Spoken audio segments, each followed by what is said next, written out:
So this is the Osmo Nano, and I actually got an ND filter for it, and I feel like today is the perfect day to try it out. I don't have much time, but I'm going to try putting it on. The one thing that I don't like, for starters, is that this is like the protective case that the Osmo Nano brings, and you do have to take it off to be able to put this filter on because it kind of screws around this wheel right here. I'm going to be filming because I want to be able to see what it looks like, and then I'm going to put the filter on. And I think this is a 1 to 5 stop. So right here I'm at 1, and then it goes to 5. So I'm gonna get out of the car now and switch to filming on the Nano. So I have the FX30 with the 11mm, and I have the shutter on auto right now. And then I'm gonna turn on the Osmo Nano. I'm actually gonna just flip it so I can see myself. So we're gonna go to first no ND filter. And then I'm going to put it on, but it's on 1. And then I'm going to bring it up to 5. And right there we're at 5, and I feel like we are perfectly exposed. So this is how we're able to see like the background with all the colors, and then me with all the colors, and everything's perfectly exposed. So yay! One thing that pisses me off about these mics, although I love them, is that when you're gonna switch from like an Osmo Nano to like the camera or your phone, you have to pair it every time, and the pairing on this is a pain in the butt. Maybe it's because it's new to me and I just haven't gotten like the hang of it, but I'm really struggling with this. So basically you are supposed to press the record button on this for 3 seconds and then quickly go to the Bluetooth one. So we're gonna do that. 1, 2, 3, go quickly onto this one and press it. So now it's in the pairing mode, supposedly. So I'm gonna go to my Osmo Nano, and I'm gonna try to hit the transmitter. It's looking for it, and every time I do this, it says now found.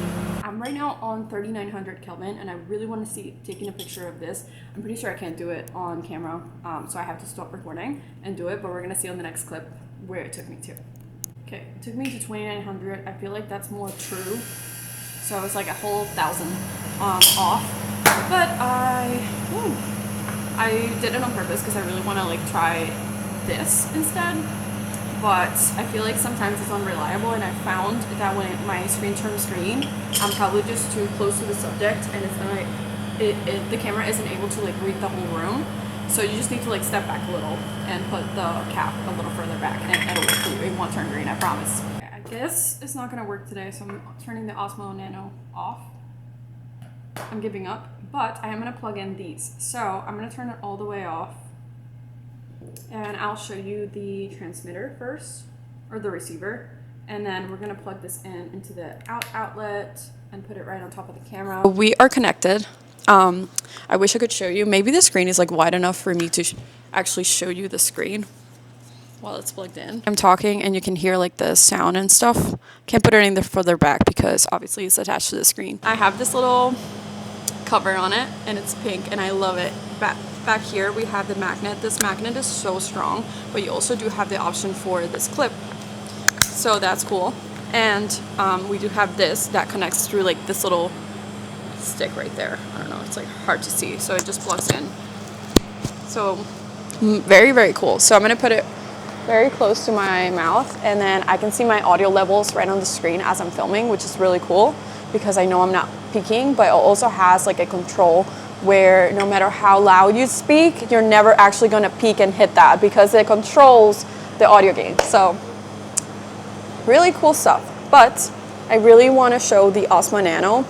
And basically, one of the reasons I really like this camera is because it brought like all the attachments that I need, sort of. The only thing I don't have is like a mini tripod, but I also don't feel like I would need one. So we have the necklace, which is magnetic, and this attaches to it.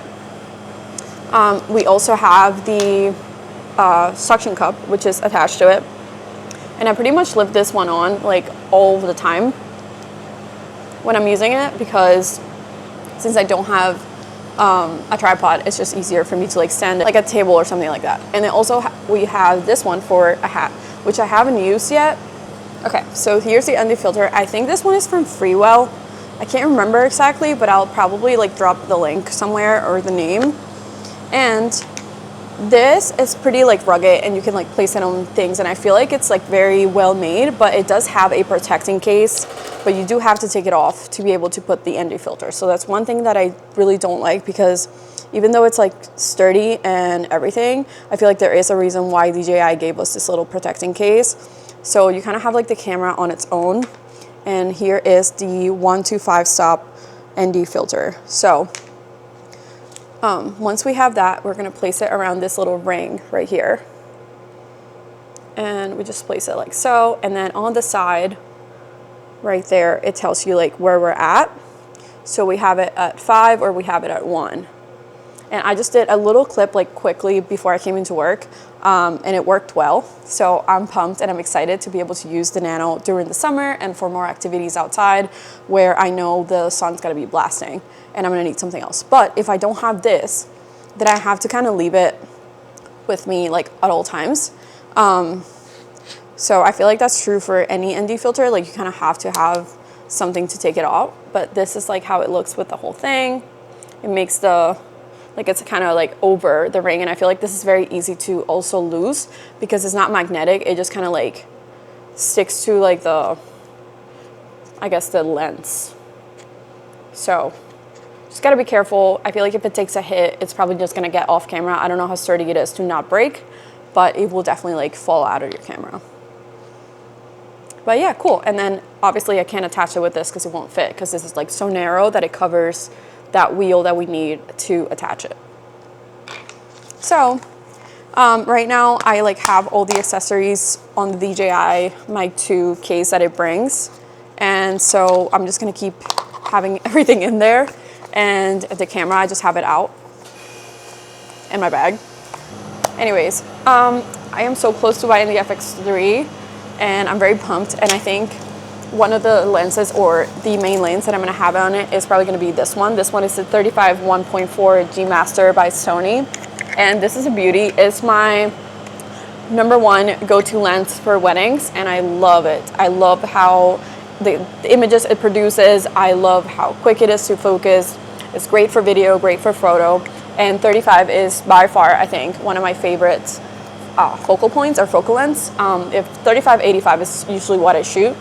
I will say, like, I love 1.4, but lately I've been going to like F4 5.6 because I feel like I really want to get more of like the background, but I really love getting further back from the subject and being in 1.4, and I feel like it doesn't blur out everything, but it does give like this buttery, like very soft effects to like the skin and the image overall, so I really like that.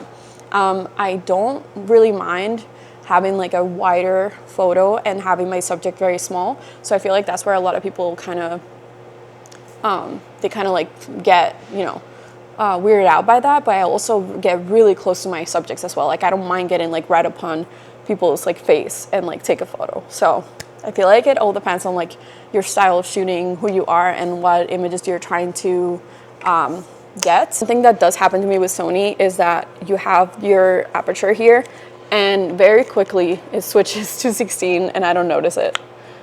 So that's one thing I hate. I feel like this one stop should be like bigger, more annoying to go from one to the other, but normally like I'm very aware of my camera, so I look and immediately I'm like, what the heck, you know? Also the screen turns really dark, so that kind of gives it away. Hey, hi. Hi. Look, it's so wide. Is it gonna make it look cute? Yeah. It's not that good. It's filming in lug, so everything's gray. Oh, okay. Yeah, it'll have color. How are you guys?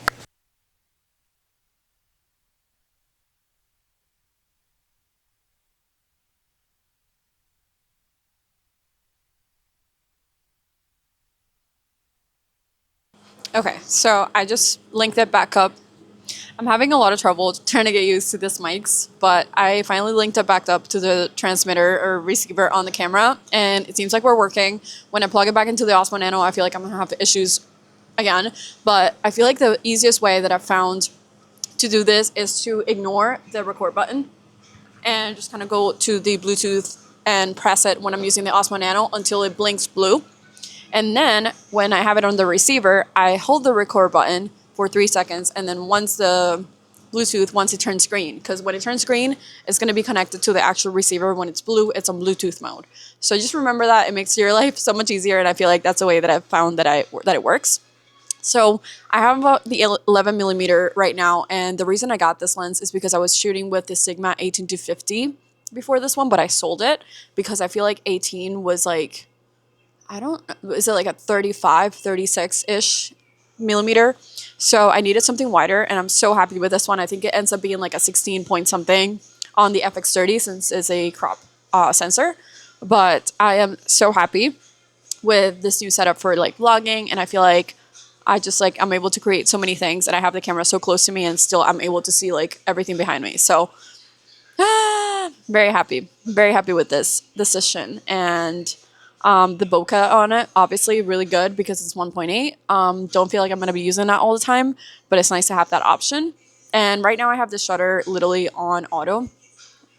So I really want to see how that footage is going to look like because I'm not following any rules whatsoever right now.